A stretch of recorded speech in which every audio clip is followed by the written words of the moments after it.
Oi, gente, me desculpem, travou, deu alguma bugada aqui na live. Eu vou só colocar novamente o nome aqui. Eu vou retomar o que vou falar novamente.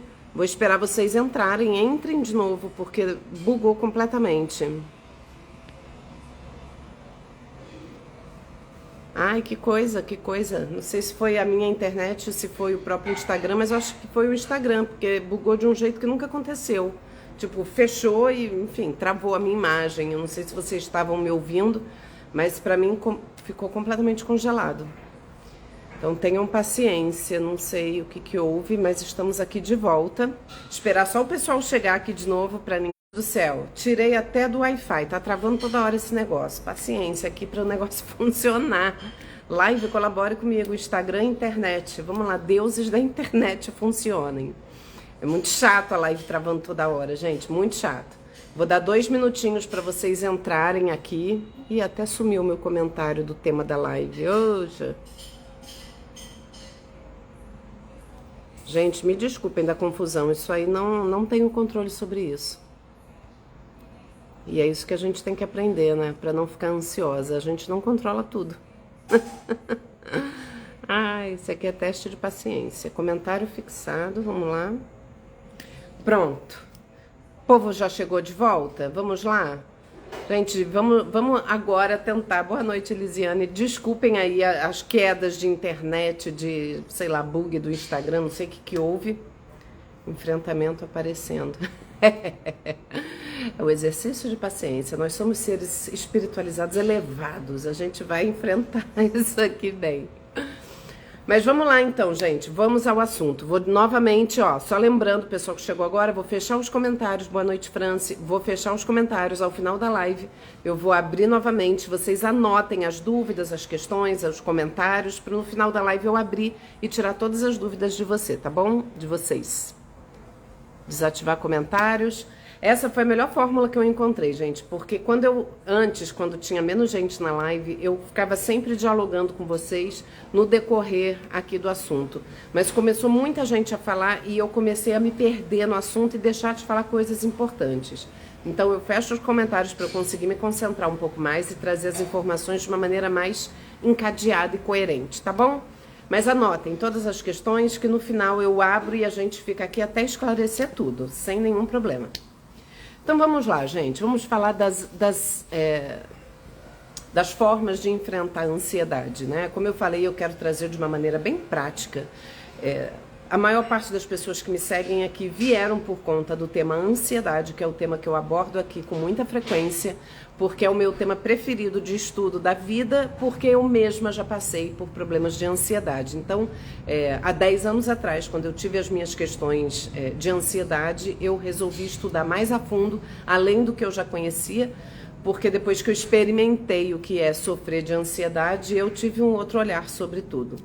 Então, vamos lá. Eu gosto sempre de alinhar com vocês e vou retomar o que eu tinha iniciado quando a live caiu, que é a gente entender o que é a ansiedade. A ansiedade é uma emoção natural que a gente precisa ter, que é importante para a nossa proteção e sobrevivência enquanto espécie. É uma emoção que nos coloca de prontidão, né? Ela dispara uma série de adrenalina e cortisol e deixa a gente numa situação de prontidão e alerta para a gente enfrentar situações novas, desconhecidas ou assustadoras que a gente possa ter na vida. Dito isso, quando a gente fala em curar da ansiedade, não é não ter ansiedade, porque a emoção ansiedade, ela é necessária. A gente não vai exterminar a ansiedade da vida. Por outro lado, o que eu vou tratar aqui não é da ansiedade emoção, mas sim da ansiedade transtorno, que é uma patologia, quando a gente tem um transtorno de ansiedade, e são de diversos tipos, né? Só fazendo um panorama aqui rápido. Tem o TAG, que é o transtorno de ansiedade generalizada, que tem como principal característica uma preocupação constante, permanente, uma apreensão, muitos pensamentos negativos e uma sensação de que alguma coisa ruim vai acontecer o tempo todo. Nós temos a síndrome do pânico, né, que é o transtorno de pânico, que são as crises de ansiedade, que normalmente a pessoa com transtorno de pânico para em emergência de hospital várias vezes, porque ela tem umas crises de ansiedade que disparam sintomas físicos que se assemelham a morte iminente, né? Seja um derrame, um infarto, seja uma sensação de estar ficando louca, porque é uma desrealização, é terrível. A crise de pânico, o ataque de pânico é muito, muito terrível. Eu já tive uma vez, e mais de uma, né? Mas a primeira vez que eu tive foi muito grave.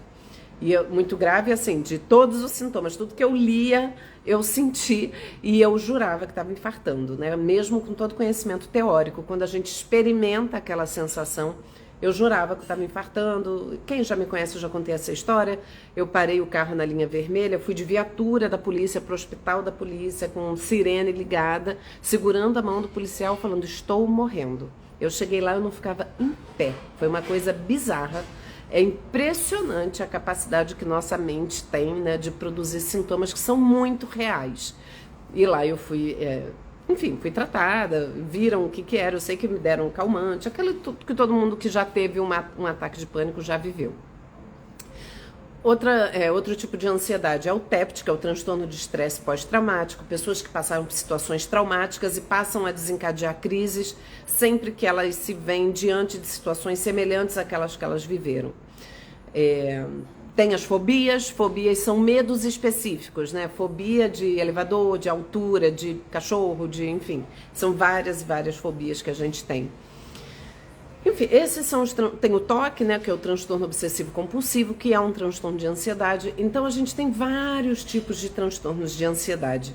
E eu vou falar um pouco sobre como enfrentar essa situação. Às vezes a gente tem uma ansiedade que não chega a caracterizar um transtorno muito específico, mas a gente sente que tá sempre ali, né? Um pouco acima do que deveria, né? A gente tem uma angústia, um mal-estar, uma agonia, uma apreensão, e muitas vezes a gente não identifica de onde vem.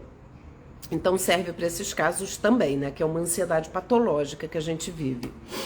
Então eu vou trazer aqui várias formas da gente enfrentar, mas eu vou trazer 3 campos mais amplos, e dentro desses campos eu vou esmiuçar um pouco. O primeiro, a primeira estratégia que a gente precisa ter, né? Como eu falei para vocês, eu não vou me aprofundar na parte mais conceitual. Se tiverem dúvidas, anotem e eu respondo depois, tá? Porque eu já falei muito sobre essas questões e hoje eu vou enfatizar na questão prática. Por que eu vou enfatizar na prática? Porque é o que eu mais falo para vocês. A gente pode ter todo o conhecimento teórico do mundo em relação a tudo, mas se a gente não partir para ação, a gente não vai concretizar mudança nenhuma na vida. Então, toda mudança na nossa vida depende de ação de mudança. Eu preciso ter atitude de mudança. Não adianta eu ficar aqui falando teoricamente de 1000 coisas, porque a ansiedade ela é muito decorrente de uma sobrecarga emocional, blá, blá, blá. A gente pode ficar aqui discorrendo muita coisa sobre ansiedade de maneira teórica, mas a gente precisa partir para a prática. E é sobre isso que eu vou falar. Então, o que a gente pode tomar como uma estratégia principal super importante? Anotem, organize sua vida pessoal e profissional. Como assim? Qual é a relação?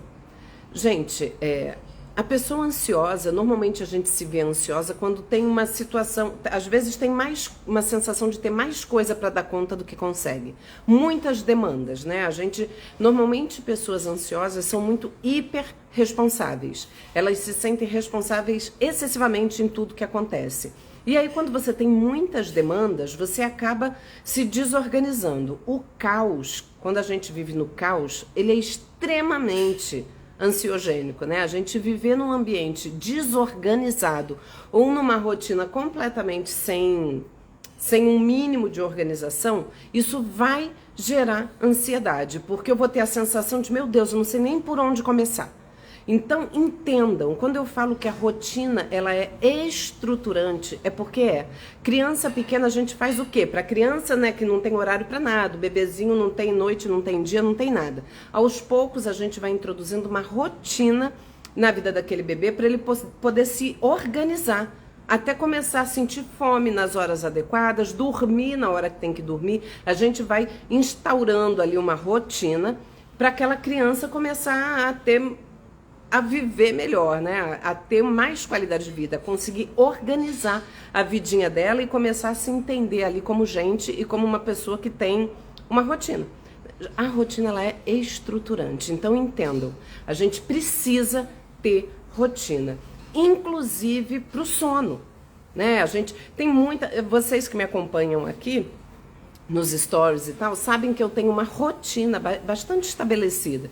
Eu acordo de manhã, eu acordo muito cedo, normalmente 5h30 ou 6 horas, dependendo da atividade do dia. Mas eu acordo 5h30 ou 6 horas e vou para academia religiosamente todos os dias, com exceção quando eu tenho aí alguma questão de trabalho. É o único impedimento que eu costumo realmente respeitar e não ir, mas de maneira geral eu acordo muito cedo, vou para academia, da academia eu volto, venho para casa, tomo banho, tomo café, não sei o que, eu tenho tudo estruturadinho. É lógico que a gente precisa aqui entender a rotina como uma moldura, né? Tem até um livro que é de uma jornalista francesa, como que é? Esqueci o nome do livro, gente. Crianças francesas não fazem manha? Não lembro, alguma coisa parecida. E ela fala muito da rotina da criança, né? Que é uma moldura. E é exatamente isso. A gente precisa ter uma moldura, né? Limites. A gente precisa de alguns limites muito claros. E dentro daquela moldura a gente pode um monte de coisa. Então a rotina é esse limite. A gente tem um limite, um horário para acordar. A gente tem o trabalho, tem uma faculdade. A gente tem que ter alguma coisa que preencha o nosso dia. Quando a gente tem que organizar as nossas atividades no decorrer daquelas horas. A gente tem um limite. E isso é muito importante, porque o que é pior para uma pessoa ansiosa é a imprevisibilidade. A pessoa que é ansiosa, ela precisa lidar com situações previsíveis. A gente precisa ter um mínimo de rotina e de previsibilidade na vida. Eu tenho vários pacientes que eu tenho, que já tive com ansiedade, que detestam surpresas.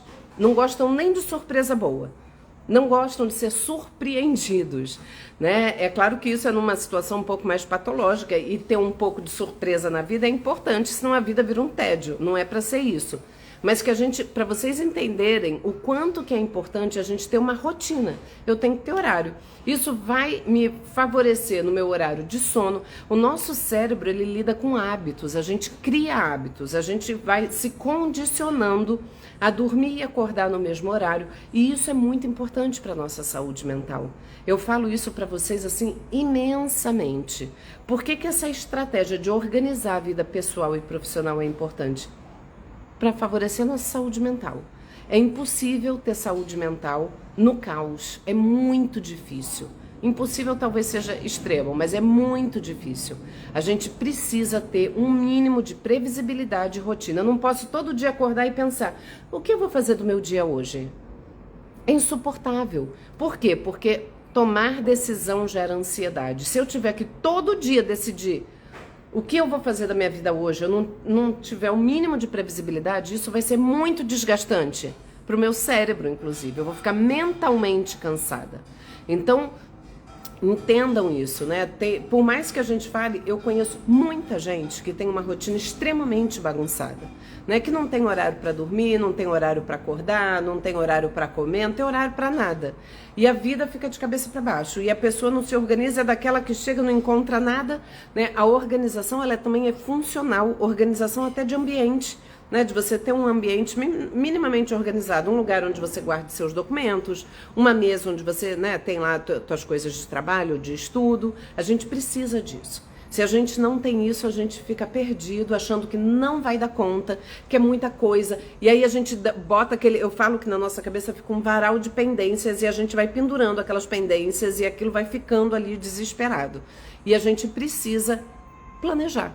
Eu tenho N atividades, eu tenho, sei lá, essa semana eu tenho que ir na acupuntura, eu vou levar minha filha no ginecologista, eu trabalho na polícia, eu tenho a minha atividade física, eu tenho os meus pacientes para atender, eu tenho uma agenda de pacientes, eu tenho massagem, eu tenho um monte de coisa. Como que eu faço se eu não me organizar? Eu tenho tudo anotado, eu tenho tudo programado, eu vou, né, organizando os meus horários dentro daquilo que é possível. Aí quando você organiza, você, não, dá tempo, eu consigo fazer, dá tempo de eu fazer. Ah, mas tem coisa que surge que não estava previsto. Sempre vai ter. Aí a gente encaixa, a gente revê. Vai ter uma flexibilidade. Não é para ser uma coisa rígida e militar, de eu acordar e fazer e não ter um mínimo de flexibilidade. É óbvio que a gente tem flexibilidade, mas a gente tem a moldura. A gente tem aquela, né? Surgiu uma emergência, alguém passou mal e não estava previsto. Bom, eu vou organizar isso, eu vou desmarcar isso, passar para lá. A gente organiza a vida. Então, experimentem um mínimo de organização. Isso é uma coisa prática. A gente precisa estabelecer. E dentro dessa coisa, já incluindo outras, né? Mais um adendozinho aí nessa questão da organização, incluam dentro dessa organização pessoal não fazer nada. Gente, é muito importante não fazer nada. Eu brincava, né? Eu falava muito isso no início aqui no Instagram, que eu ia criar uma nova linha terapêutica, é o nada terapia. É fazer nada. Fazer nada é terapêutico. A gente precisa, dentro dessa rotina organizada e planejada, ter um tempo para fazer nada. Um tempo de você com você mesma, um tempo de, às vezes até de reflexão. Isso é tão importante, aquele tempo que a gente precisa para organizar. Eu preciso organizar minhas emoções, tentar entender. Às vezes a gente teve um dia uma confusão no trabalho, um mal entendido, algum problema com um amigo, com um relacionamento. Aí a gente fica meio naquela confusão mental, tipo com a cabeça cheia, sabe? Os pensamentos ali bagunçados. O que eu faço? Tira um tempo para você, para. Né? Chega lá, chega na tua casa, toma às vezes um banho morno para dar aquela relaxada, prepara um chá, né? Não vai preparar uma bebida alcoólica para você relaxar, porque você vai ter um efeito rebote, que não vai ser nada bom, pode te relaxar agora, mas normalmente piora a ansiedade depois, né? Isso já tem estudos que mostram, e na minha prática como psicóloga eu vejo muito com os meus pacientes isso acontecer. Inclusive, normalmente, paciente muito ansioso não é chegado em beber muito. Eu sempre falo isso com meus pacientes. Eu tenho vários pacientes com muita ansiedade que nem bebem. Porque a pessoa ansiosa é muito controladora. E beber te faz perder um pouquinho o controle. E nem todo mundo curte perder o controle. Então, mas voltando aqui, né? Você toma teu chá, toma ali, cria um ritual pra você, ó. Dá uma baixada. A gente precisa dar um... Às vezes você pode até parar e fazer exercícios de respiração. Tira pelo menos 20 minutos do teu dia, 20 minutos, para você não fazer nada, não ter nenhum estímulo. Tira o celular, deixa o celular ali no silencioso, de cabeça para baixo. Às vezes você pode até fechar teu olho, ficar olhando para alguma coisa, mas sabe, aquele momento de... Agora eu vou baixar aqui essa energia que está muito alta, está muito caótica, vou dar uma... baixada, vou tentar me orientar, vou tentar me olhar, vou botando as coisas no lugar, né? As emoções vão voltando para o lugar sem ficar tão desesperada. Isso é bem importante também. Lembrem-se de incluir na sua rotina esse momento do fazer nada. Eu preciso dar uma relaxada, né? A gente precisa, e de preferência, gente, isso no dia a dia, mas de preferência que você tenha finais de semana. Se você trabalha por escala, né? Não tem um fim de semana, mas no dia de folga, que você possa descansar. Descansar, a gente precisa de descanso, né? Então, a gente superestimula nosso cérebro com muita informação, com muito estímulo, com muito entretenimento, como eu já falei com vocês, a nossa mente tem que estar o tempo todo entretida. Nosso cérebro virou uma criança mimada, né, que faz birra. A gente, óbvio, fica muito entediado se ficar 5 minutos sem receber um estímulo. Então a gente precisa, às vezes, tolerar o tédio, fazer o nosso cérebro ficar mais entediado, sabe? Diminuir um pouco os estímulos para a gente poder dessensibilizar. Muitas vezes a gente fica tão super estimulado que a gente... aí é outro assunto, é um assunto bem longo, bem interessante da gente conversar, mas eu já falei sobre isso, né? Essa sociedade dos super estímulos fazem a gente perder a sensibilidade para os estímulos mais normais.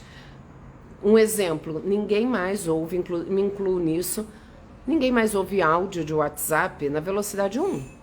É quase insuportável. A gente bota lá no 1,5, se a pessoa for muito lenta, no 2. Né? A gente fica ouvindo isso, a gente condiciona o nosso cérebro a não suportar a velocidade normal. Fica parecendo lenta. Isso vai impactar nossas relações até pessoais. De repente a gente perde a paciência num diálogo normal. A pessoa fica lerda, sei lá, vai direto ao ponto. Cadê o botão aqui para acelerar essa pessoa aqui prolixa? Então às vezes a gente tem que dar, e eu aprendi a parar de acelerar vídeo no YouTube, por exemplo. Eu assisto muito vídeo e às vezes eu ia lá acelerar. Qual é a lógica disso? Por que eu tô acelerando? Eu tô com pressa de quê? Né? Então parem para refletir de vez em quando, qual é a tua pressa? Por que a gente tem que viver nessa aceleração maluca o tempo todo? Isso gera ansiedade. Acho que esse ponto foi entendido. Ponto 2, e esse também é super importante. Cultive vínculos afetivos, saudáveis, obviamente, tá, gente? Se não cultivar uma relação abusiva, só vai te enlouquecer. Vamos cultivar os vínculos afetivos, isso é muito importante. Afaste-se de quem te faz mal e se aproxime de quem te faz bem. Tem pessoas que são terapêuticas na nossa vida, né? Que fazem um bem danado pra gente. E tem pessoas que são âncoras, puxam a gente para baixo, né? Então, alimente esses vínculos terapêuticos, né? Esses vínculos afetivos, né? O ser humano é social, a gente precisa se socializar. Eu já falei isso para vocês, né? Qual é a pior punição que um prisioneiro pode ter? Ir para solitária, ficar isolado, sozinho. Isso é enlouquecedor. Né? Então a gente, muitas vezes, quando está numa crise, seja depressiva ou ansiosa, tende a querer se isolar. Ah, eu não quero ver ninguém, não quero falar com ninguém. E isso vai piorar os teus sintomas. Né? Então, uma maneira de você enfrentar a tua ansiedade é não se isolando. É mantendo os seus contatos. Ah, mas eu não estou com vontade. Não espera ter vontade. Vai. Né? Quantas vezes a gente principalmente quando a gente tem uma vida muito sobrecarregada, é trabalho, é casa, é família, é mercado, e não sei o quê. Aí chega fim de semana, a gente não tem vontade de falar com ninguém. Ah, eu não quero ver ninguém, não quero falar com ninguém, eu tô exausta. Só que quando a gente vai, né, tipo, não, mas eu tenho que ir, porque tem um evento, um aniversário, uma social, uma resenha com alguém que eu tenho que ir. Aí eu vou, chegando lá eu me divirto horrores. Aí penso, meu Deus, eu tenho que fazer isso mais vezes. É esse o ciclo, né? Por quê? Porque quando a gente está com outras pessoas, a gente se redimensiona. A gente redimensiona as nossas dores, né? Eu começo a ouvir a história do outro e não fico tão hiper focada em mim, no que eu sinto, no meu mal-estar, nas minhas dores, né? A pessoa que está em sofrimento, e normalmente a pessoa ansiosa, né? Ela se sente assim em sofrimento com muita frequência, ela fica um pouco egoísta. A gente fica um pouco autocentrado demais, né? Muito preocupado com o nosso mal-estar, muito voltado para as nossas questões. A gente quer resolver as coisas imediatamente, a gente atropela um pouco o outro, porque para a gente é importante determinada coisa. Então, se atentem para isso, né? Estejam com pessoas, né? Não fuja dessas relações. É muito bom para a nossa saúde mental a gente estar com pessoas. Pessoas que sejam leves, né? Ou até aquela amiga que você não vê há um tempão, aquele amigo que você estava com saudade. A gente precisa cultivar essas relações. Isso redimensiona nossas dores, isso areja a nossa vida, isso faz a gente olhar para fora e olhar menos para dentro. Então isso é uma maneira que a gente tem de reduzir a nossa ansiedade. Lute contra esse movimento de querer se isolar quando não está bem. Não é legal. Isso só agrava os nossos sintomas. E a terceira estratégia, né? Será que se é que a gente pode chamar de estratégia, mas é o terceiro grande campo, é o óbvio que eu preciso sempre repetir. Invista no seu autoconhecimento. Eu preciso conhecer quem eu sou, eu preciso reconhecer as minhas emoções, né? É claro que a pessoa que está com sintomas muito graves de ansiedade vai precisar ser medicada, por exemplo, né? Eu tenho vários pacientes que precisaram ir para um psiquiatra, que eu encaminhei para psiquiatra, etc e tal. Que é super importante, é uma ajuda bem fundamental em alguns momentos. Mas o tratamento da ansiedade, o enfrentamento da ansiedade não se reduz a isso. Muito longe disso. Né? Quem só toma remédio reduz muito a eficácia de um tratamento, porque a gente fica ali só medicando, né? Você até reduz os sintomas. Peraí, só um minutinho. A gente até reduz os sintomas com a medicação, não tem crise, né? Ameniza bastante aquele mal-estar físico. Mas se não fizer um processo de terapia, por exemplo, que é o processo, talvez, padrão ouro para o autoconhecimento, não vai funcionar, né? Por quê? Porque eu preciso reconhecer o meu processo de ansiedade. Eu preciso reconhecer onde a ansiedade aparece, em que situações e o que está acontecendo. para eu poder promover as mudanças. Como é que eu posso mudar se eu não estou nem percebendo o que está acontecendo? E isso é muito interessante. Eu vejo isso assim com muita clareza nos pacientes que estão em terapia, né? De que forma que eles hoje conseguem identificar onde que está ali a ansiedade. Né? Eu tenho uma paciente que já está muito bem da ansiedade, ela já está comigo há um tempão, ela melhorou muito, muito mesmo. E essa semana ela até me trouxe isso, esses dias eu estou muito ansiosa. E aí eu falei, tá, e o que está acontecendo? Ela mesma já, não, mas eu percebi que eu tô assim, Aí ela trouxe lá as situações que estavam acontecendo no trabalho, etc e tal. Aí a gente foi juntando e aquilo ficou muito claro para ela. E além dela ter a clareza do que estava acontecendo, ela já sabe maneiras de amenizar a ansiedade dela. E uma delas é atividade física. Ela até falou, ela não estava bem, estava super cansada, porque você fica, né, mentalmente exausta. Uma pessoa que está ansiosa, ela vai ficando desgastada, né, cansada, desmotivada. E ela falou, não, eu vou para academia. E ela foi e saiu se sentindo muito melhor, porque ela já percebe o óbvio que eu falo para vocês aqui diariamente, a importância da atividade física nas questões de saúde mental. Então, especialmente por ela não estar bem, ela sabe que ela tem que ir para academia.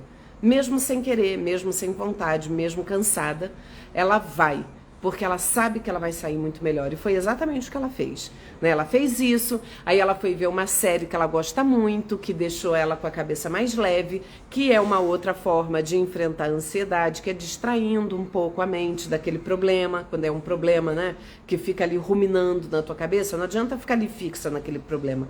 Vamos distrair a mente um pouco para você não ficar ali ruminando aquilo o tempo todo. Então ela já criou estratégias que ela consegue manejar a ansiedade dela. Isso é maravilhoso, esse é o objetivo. Todo mundo que tem, eu por exemplo, né, eu tive, há 10 anos atrás, eu tive meus problemas de ansiedade. Eu fiquei 1 ano, ou até mais, tomando medicação e promovendo as mudanças que eu precisava. Eu identifiquei, e na época eu já fazia terapia, tá? Eu identifiquei na época que eu estava sobrecarregada, de trabalho no caso, né? Além do trabalho, ainda tinha as questões com a boca seca. Com filhas pequenas, marido, casa, etc. Eu estava muito sobrecarregada. E eu tenho uma tendência de ser um pouco ativa em excesso, né? Tem pessoas ansiosas que paralisam, que procrastinam, que não conseguem fazer as coisas, e tem pessoas ansiosas que são hiperativas, que ficam fazendo muita coisa, que ficam com uma sensação de que se não fizer tudo vão ficar para trás. Eu sou desse padrão, né? Eu sou muito de querer fazer, eu sou focada em solução, eu não quero saber do problema, eu quero saber da solução, e isso me leva a fazer muita coisa. Eu tenho muita sede de fazer as coisas. E é claro que isso tem um preço, né? Porque quando a gente começa a não respeitar o próprio limite, aceitar mais do que pode, a gente vai pagar um preço por isso. Então, identificar que eu sou assim já é um grande passo, porque eu começo a perceber que isso não vai dar certo. Né? Eu já contei para vocês aqui algumas vezes, né? Na época que eu tive essa crise de ansiedade, eu era da prefeitura, era da polícia, tinha os pacientes no consultório particular, que era presencial, hoje eu estou online, que é bem mais fácil pela logística de vida. Eu tinha minhas filhas pequenas e tal, e eu tava pirando com aquilo. Tinha dia que eu saía às 7 horas da manhã, ia pra prefeitura, da prefeitura pro consultório, chegava em casa às 10 da noite. E minha filha tinha 1 ano e meio de idade e a outra tinha 4. Como é que eu dava conta, né? Nossa, como é que você dá conta? Não dava. Não dava. Tanto não dava que eu tive uma crise de ansiedade, porque eu estava sobrecarregada. Então, além da medicação que foi necessária, além da terapia que eu fazia, eu tive que ter ação e atitudes de mudança. Eu saí da prefeitura, eu pedi exoneração na época, eu tive que tirar uma licença de 15 dias, porque eu estava no nível de taquicardia o dia inteiro, eu ficava naquela... Passei por um cardiologista, fiz um monte de exames, né, para fazer aquele check-up médico, para tranquilizar de que tá tudo bem fisicamente, tá tudo bem fisicamente, né? A gente, eu sempre falo isso para vocês também. Eu tive uma crise de ansiedade, mas graças a Deus não era nada. Eu fui no hospital, não era nada. Era sim, só não era orgânico a causa. Era sim um adoecimento psíquico. Então não vamos subestimar isso. Aí na época eu fiz essas mudanças, reduzi muito minha carga de trabalho, isso me tirou um peso, que foi a melhor coisa da vida. E depois eu ficava, gente, por que eu me obrigava a estar naquele ritmo enlouquecido? É não querer abrir mão de nada, né? É querer, tipo, abraçar o mundo. Então, e isso, naquela época eu fiz essas coisas, e até hoje eu ainda tenho que ficar atenta. E hoje eu me respeito muito mais. Mas teve, sei lá, deve ter uns 3 anos, talvez, ou 4, não me lembro. Eu fui convidada para dar uma palestra numa faculdade de psicologia. E eu fui lá e fiquei. E eu adoro, né, gente? Adoro dar aula, adoro fazer palestra e tudo mais. E me deu uma vontade doida de dar aula lá e estavam precisando de professor. Eu enviei currículo e não sei o quê. O currículo foi aceito, eles queriam marcar entrevista e tudo mais. Aí meu marido, você vai dar aula como numa graduação? Eu, como assim, como? À noite, sei lá, a gente dá um jeito, é muito legal, eu adoro, é ótimo, né? Eu já na polícia, com consultório e tal. Ele, Adriana, que horas que você vai fazer isso? Depois você vai ficar aí passando mal e não sabe por quê. Né? Então, esses alertas, aí quando ele falou isso, aí depois eu mandei um e-mail para a faculdade, agradecendo a oportunidade, mas não ia aceitar aquele convite.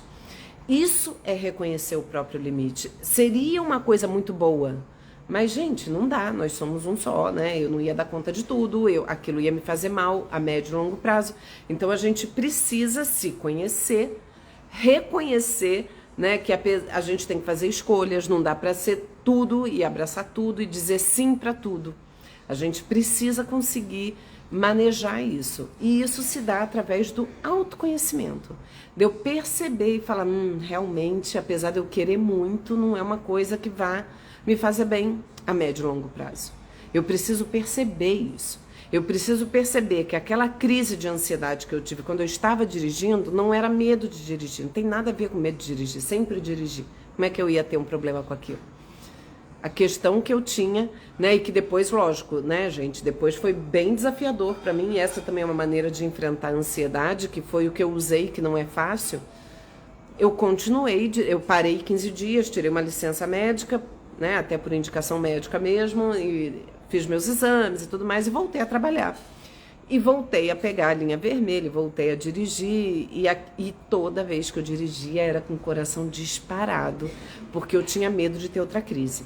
Era uma coisa horrorosa, gente, que sofrimento. Eu dirigia com o coração assim, aí às vezes eu sentia formigamento nas mãos, formigamento nos pés, e pensava, meu Deus, eu vou morrer aqui dirigindo. Eu vou sofrer um acidente, porque eu vou desmaiar. Só que nunca aconteceu de desmaiar, né?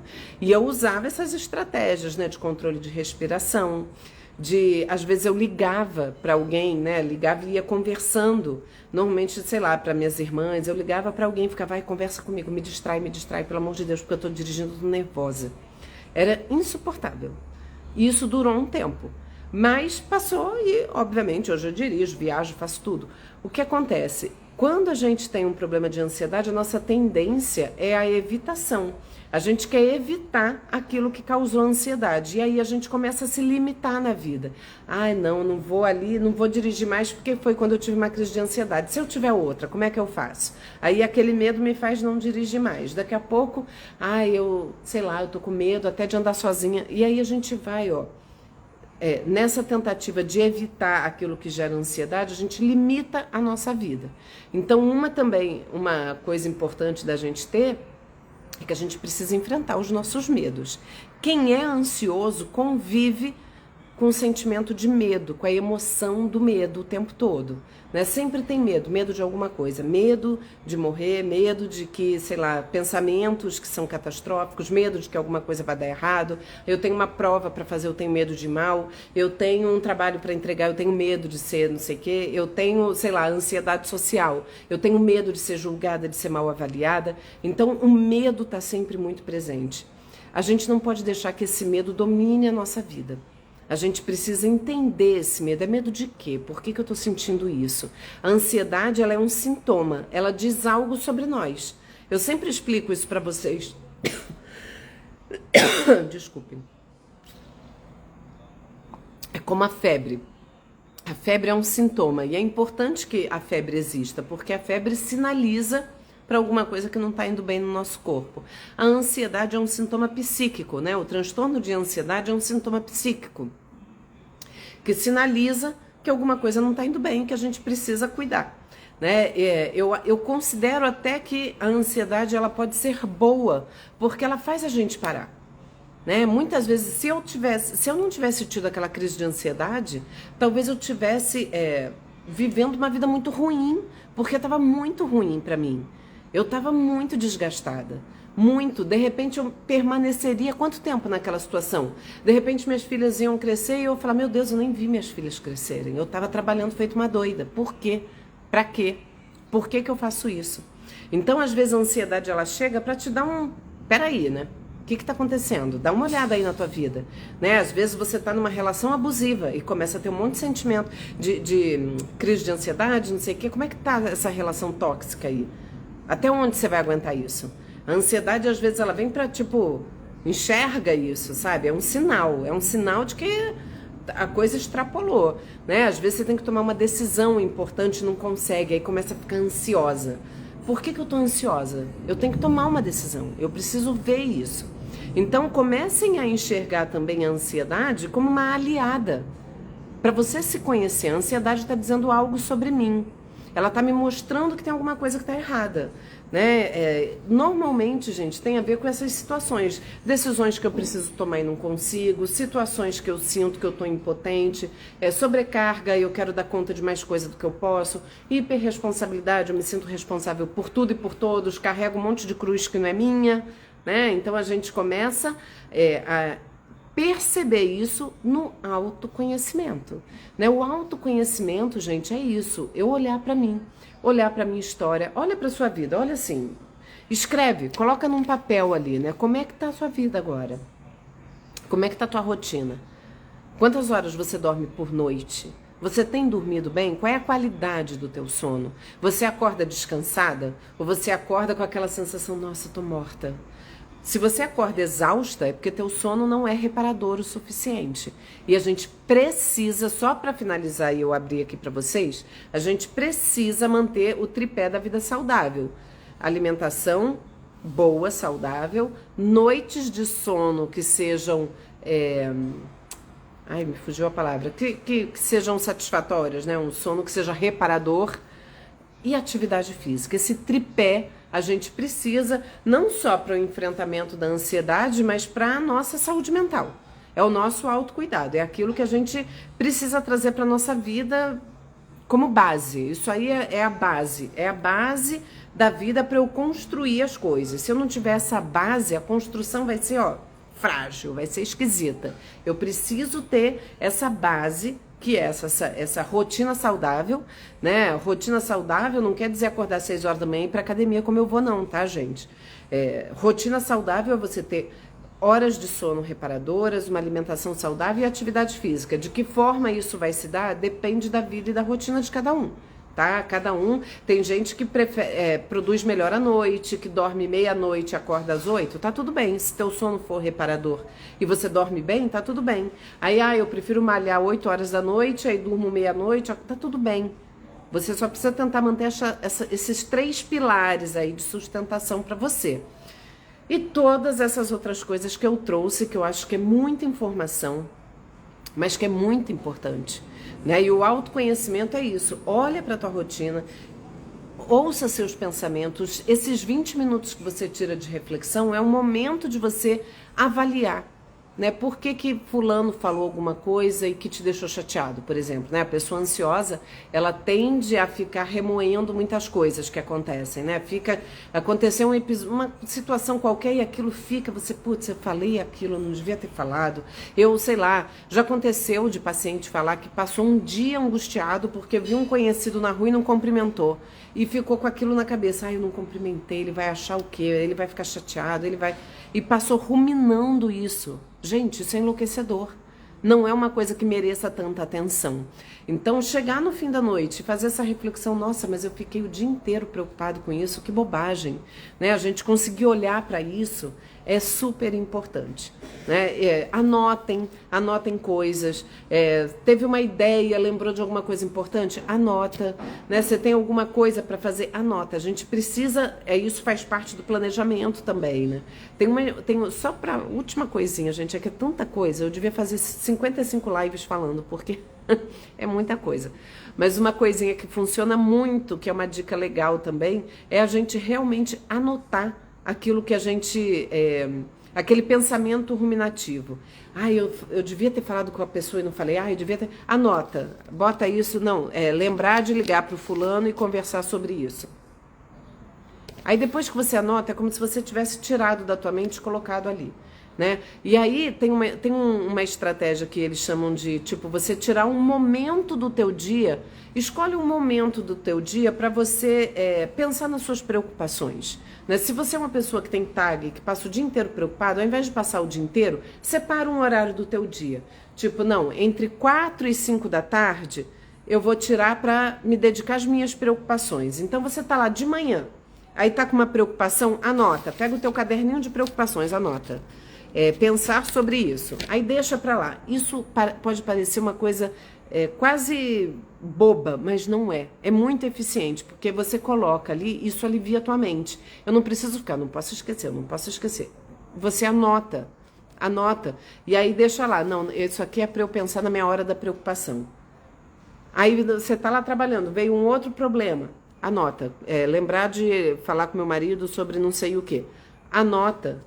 E aí, naquela hora da preocupação, você pega aquele papel com as preocupações do dia e se dedica um pouco a pensar sobre isso. Não, isso é uma bobagem, isso é importante, eu posso resolver dessa forma. E você usa aquilo naquele momento.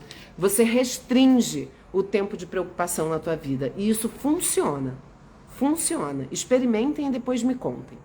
Agora eu vou liberar vocês do castigo e vou ativar os comentários. Comentários ativados, fiquem à vontade para perguntar quais são as dúvidas que vocês têm, o que vocês acharam, anotaram alguma coisa.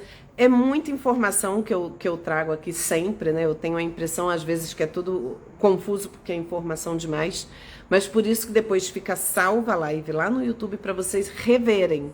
Às vezes a gente tem que rever, processar aos poucos, né? Ir lá digerindo um pouco essas informações. Tem sempre Adorei a última dica. Que bom, Regina. Isso funciona, de verdade. A gente criar um momento da preocupação, né? Porque aí a gente não passa o dia inteiro preocupado. A gente sabe que naquele momento a gente vai parar e vai pensar sobre aquelas questões. Isso é uma técnica mesmo que é usada em TCC normalmente. Boa noite, Ricardo. O mais difícil talvez seja o autoconhecimento. Sim, às vezes, Regina, é tão difícil que a gente só consegue na terapia, né? Realmente na terapia é o espaço privilegiado para isso e mesmo assim é desafiador, né? Às vezes a gente se depara com coisas que você fica, nossa, eu não tinha pensado nisso. Nossa, será que isso realmente é um padrão que eu estou repetindo de alguma coisa? Enfim, a gente consegue chegar. Paola, muito interessante. Já tive ataque de ansiedade, fui no psiquiatra, foi estranho. Por que foi estranho? Ir no psiquiatra foi estranho ou foi estranho o ataque? Catarina, já fiz algumas vezes de anotar pensamento nas notas do celular. Aí quando volto mais tarde lá e releio, sempre acho que era uma parvoíce. Exatamente, Catarina. É bom que a gente depois olhe e pensa, nossa, e se a gente não faz isso, aquilo fica na mente, né, perturbando. E é muito bom depois olhar. Valdisney, boa noite. Cheguei tarde demais, mas juro que vou rever a live ao meio colar. Obrigada, Valdisney. Hélio, o que fazer quando a ansiedade já está causando sintomas físicos? Tipo, muita dor de cabeça na região da nuca. Hélio, veja se é só ansiedade ou se você está hipertenso, né? Que dor na nuca tem muito a ver com pressão alta. Se você já viu que não é, que é só ansiedade... As mesmas orientações, tá? Os sintomas físicos da ansiedade é quando a gente está com ansiedade descontrolada. Ou você pode ir num psiquiatra se isso estiver impactando muito, te trazendo muito prejuízo. A medicação ajuda muito, muito mesmo, tá, gente? Isso aí, de quem tomou medicação e de quem sabe realmente a diferença que faz.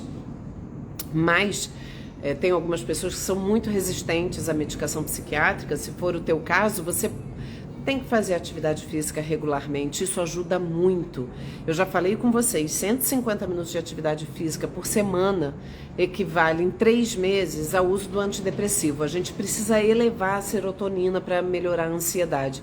E a atividade física faz isso com o nosso cérebro. Então, pratique atividade física regularmente. Isso é muito importante, principalmente para sintomas físicos. Tensão, né? Porque às vezes a gente tensiona tanto que às vezes você chega no fim do dia com dor no corpo, né? Morrendo de dor no corpo, de tanto que a gente tensionou, né? Eu tenho pacientes que têm dores, tem bruxismo, né? Que fica aquela dor aqui assim, ó, no maxilar, é uma dor muito típica de ansiedade, porque a pessoa dorme e fica rangendo, tem aqueles problemas. Então, a gente precisa lidar com a ansiedade e amenizar a ansiedade para esses sintomas amenizarem. Então, atividade física, autoconhecimento, identificar o que está acontecendo, ter uma boa noite de sono, praticar meditação ajuda bastante. E fazer terapia e psiquiatra, se for o caso.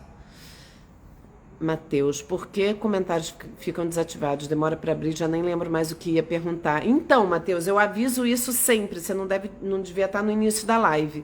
Eu desativo os comentários durante a live porque senão vocês ficam perguntando muito e eu não consigo concluir o raciocínio. Acaba faltando informação. Então eu trago as informações e depois eu abro. E antes de fechar os comentários, eu sempre aviso, anotem, eu sempre aviso. Talvez você seja novo por aqui. Numa próxima vez tem que anotar. Marina, esse semestre eu parei uma faculdade porque estou extremamente sobrecarregada. Marina, às vezes a gente tem que dar uma pausa e reorganizar a vida, né? Isso é importante também, a gente reconhecer os nossos limites. A gente não vai dar conta de tudo. Não vai. Pratinhos vão cair. Então a gente precisa planejar a vida, né? Onde que vai caber cada coisa. Isso é bem importante, porque não adianta a gente forçar e depois não dar conta e aquilo vai virar um inferno e a gente vai adoecer e não vai levar a lugar nenhum, né?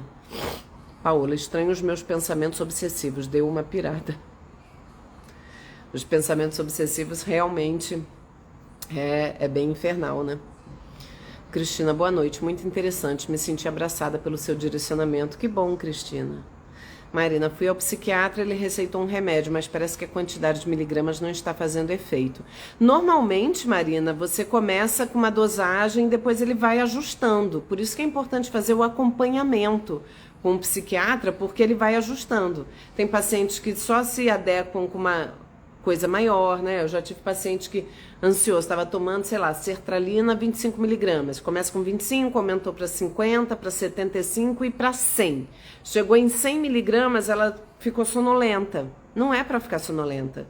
E aí eu falei com ela, conversa com a tua psiquiatra. A ideia não é ficar sonolenta, né? Ela precisa estar com bom raciocínio, porque ela trabalha muito com raciocínio. E aí ela reduziu para 75. Então é um ajuste fino ali que você vai a partir da tua conversa com o psiquiatra. Por isso que é muito importante conversar e dizer o que você sente. Ricardo, eu já fui ansioso, mas assistindo as suas lives estou bem melhor. Obrigada, viu? Que bom, Ricardo, que ótimo. Mérito seu. Poliana, preciso de organização e rotina, me sinto mais segura assim. Com certeza, é muito mais seguro, né? Mary, live muito densa, ainda decantando, tanta informação de boa qualidade sempre. Obrigada, Mary. Sim, muita informação, né? Cristina, estou até mais aliviada, bem importante esses tópicos, que bom. Oi, Rod, boa noite, abração, muito quente em Manaus. Ih, Rod, eu tenho uma paciente do Pará que ela estava desesperada com o calor esses dias. Falou que estava insuportável, né? Obrigada, que live rica. Obrigada, Edna. Tati, já estou ansiosa pela próxima live. Ah, que bom, Tati. Eu vou fazer o mês inteiro falando sobre ansiedade, gente. Estejam comigo, né? A cada semana eu vou falar, então a gente vai poder retomar esses temas, né? O Matheus que tinha falado, né? Que não anotou e que não podia perguntar, eu vou voltar, tá? Nós vamos falar o mês inteiro sobre ansiedade. Marina, doutor, ultimamente eu tenho uma dor no ouvido como se fosse uma água caindo devagar. Pode ser ansiedade muito alta? Dor no ouvido? Não sei, Marina. Estranho. vai no otorrino, né? Eu acho que, gente, antes da gente jogar tudo na conta do emocional, do psicológico, é sempre importante a gente fazer um diagnóstico diferencial, excluir as possibilidades orgânicas. Por exemplo, quando eu tive crise de ansiedade, parei no hospital, né? Ah, é crise de ansiedade, mas vai ao cardiologista, né? A gente tem que fazer sempre um diagnóstico de exclusão, né? Ah, eu tô com uma tontura, é da ansiedade ou é labirintite? Eu tenho que ir no médico, fazer uma avaliação e se ele identifica, olha, não tem nada no labirinto, tá tudo bem, ah, então é da ansiedade. Né? Normalmente, como para os sintomas psiquiátricos a gente não tem exame que detecte, a gente tem que excluir as causas orgânicas possíveis, porque já aconteceu, por exemplo, sei lá, pacientes na menopausa, né? Na pré-menopausa, a gente aumenta muito a vulnerabilidade para ansiedade e depressão. Então, se eu estou atendendo uma paciente que está com uns 45 anos, que tem, do nada, começou a chorar muito, e ela nunca tinha tido isso, e não sei o que, eu vou pedir para ela ir no ginecologista fazer uma dosagem hormonal. Às vezes, a reposição hormonal resolve a depressão dela. Então, a gente precisa sempre não excluir completamente as questões orgânicas, tá, gente? A gente avalia, porque nós somos complexos e tem muita coisa que pode estar presente. Eu sou contra também o excesso de que tudo é psicológico, né? Tem questões que são da nossa saúde física e a gente precisa avaliar. Primeiro, avaliar isso. Um bom psiquiatra costuma pedir exames também, exames de sangue, né? Exames, às vezes, homem em depressão, aí você vai ver a testosterona está muito baixa. Então, a gente tem que avaliar isso tudo, né? Somos seres complexos, né? Mais alguma dúvida, gente? Mais alguma questão? Eu falei tanto que eu tô até com sede. E lembrando, né, que nós vamos ter um mês falando sobre ansiedade. Semana que vem eu não vou fazer live, provavelmente, porque é véspera do feriado. Mas na outra, sim, falaremos de ansiedade. Então, deixa eu só ver nas minhas anotações se tem... Ah, gente, uma coisa que é interessante também. Eu acho que vou deixar para a próxima. É muito assunto, gente. Eu vou deixar para a próxima. Vou até guardar esse papel, que tem várias coisas que eu ia falar e não falei. Deixa eu voltar aqui, peraí. Paola, putz, agora eu tô lidando com menopausa. Nós mulheres não temos um break. Exatamente, Paola. Eu tava falando sobre isso. É impressionante como nós somos impactadas pelos nossos hormônios, né? O quanto que isso impacta o nosso humor, o nosso bem-estar, a nossa qualidade de vida. A gente não tem como não levar isso em conta, né? Michele, estou em tratamento para ansiedade, mas não descartei ainda uma pré-menopausa. Então, Michele, eu acho que as coisas andam juntas, né? É claro que tem relação, pode ter relação com a pré-menopausa, mas isso não exclui... Tá chovendo, gente? Sei lá, tá chovendo aqui no Rio agora. Mas isso não exclui o fato de você tá ansiosa também, né? Então, é igual TPM. Ah, eu tenho TPM. Quem tem TPM sabe que pode ficar pior ou melhor de acordo com o nosso... de acordo com como a gente tá, né? Assim, sei lá, se eu tô numa semana de trabalho terrível, minha TPM vai vir matando. Se eu tô de boa, tô tranquila, tô numa semana boa, a TPM vem mais leve. E isso vale pra menopausa também, pra pré-menopausa. Foi ótimo, que bom. Cristina, tema importante e desatador, sim. Muitas estratégias para aplicarmos. Tati, já sou mega ansiosa, ainda passarei pela menopausa. Sim, gente, isso já é um clássico, né? A pré-menopausa, ela traz muita ansiedade e depressão, porque é uma oscilação de hormônio muito grande. E isso faz a gente oscilar, né? Isso aí faz parte. Então, o autoconhecimento é isso também. Eu tenho que conhecer meu corpo. Eu tenho que conhecer e até identificar do tipo, nossa, essa semana eu não tô bem, não sei o que aconteceu. Aí você vai ver, não, vou ficar menstruada. Então, a gente fica mais sensível. É importante a gente avaliar isso, né? Muito obrigada, live sempre incrível. Que bom, Marina. Marcilene, sono não reparador tem a ver com ansiedade? Com certeza, Marcilene. Das duas formas. A pessoa ansiosa pode dormir mal e dormir mal pode gerar ansiedade. Está muito associado, tá? O sono é fundamental para a nossa saúde mental. Fundamental. A gente precisa dormir. né? Então, por exemplo, eu que já estou na pré-menopausa, eu faço uso de melatonina, que é um suplemento que ajuda, né? A mulher depois dos 40 passa a não produzir mais melatonina de uma maneira adequada e me ajuda muito a ter um sono de mais qualidade. Isso é super importante. Não é um indutor de sono, não é um Zolpidem, mas é um remédio que ajuda, né? Kátia, estou na menopausa e o psiquiatra disse que nessa fase piora mesmo. Sim, exatamente, Kátia, infelizmente. Catarina, tomar medicação para ansiedade não pode camuflar os sintomas a ponto de limitar a eficácia da psicoterapia, no sentido que o paciente se sente melhor, logo não reflete tanto sobre a causa? Não, Catarina, não acontece. Até acontece de alguns pacientes, tipo, eu tô ótimo, né? Melhorei, aí às vezes para tratamento, para remédio, para terapia, porque tá melhor e logo depois tem uma recaída, porque precisa de um tempo, né? A gente não tem que ter a alta, né? Não é assim, eu resolvi que eu tô melhor. Mas não limita a eficácia da psicoterapia. Às vezes, a medicação é necessária para a pessoa conseguir descolar do sintoma da ansiedade e entrar em terapia. Frequentar o psicólogo não significa entrar em terapia. Às vezes a pessoa fica indo e não entra no processo da terapia. Ela só fica ali presa no sintoma.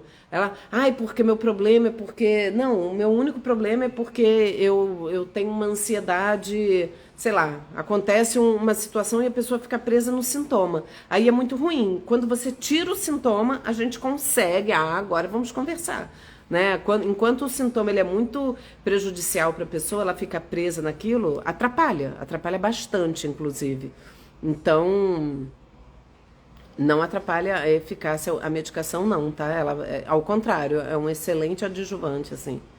Cristina, preciso dormir melhor. Sim. Cristina, e aí tem os rituais de sono, né, que ajudam a dormir melhor, né, diminuir os estímulos, diminuir tela, deixar uma luz mais fraquinha no quarto, de preferência você ter uma leitura, né, ler alguma coisa antes de dormir, porque isso é menos, ele é mais, a leitura ela não é um super estímulo, né, a leitura é um estímulo leve para o cérebro que vai ajudar. Ricardo, luta e fuga na fase de decisão faz parte da ansiedade? Com certeza, Ricardo. Luta e fuga é o comportamento da ansiedade, né? A gente se prepara para lutar ou para fugir, né? Os sintomas da ansiedade são para isso, né? E aí, muitas vezes, tomar decisão pode gerar muita ansiedade. A gente fica, né, sem saber como agir, né? Enfim, acontece. Gente, eu acho que é isso. Nós vamos retomar sobre a ansiedade. Fiquem calmos, acalmem o coração de vocês. Tem muito conteúdo de ansiedade. Tem lá 200 lives que a gente já fez, sei lá eu quantas lives, mas tem muito conteúdo, né? Tanto na internet. Busquem ativamente a melhora de vocês. Isso é muito importante, né? Não esperem que a solução do problema de vocês vá cair no colo. Muitas vezes a gente fica, porque eu não tenho dinheiro para fazer terapia. Se eu fizesse terapia, gente, não tem milagre não.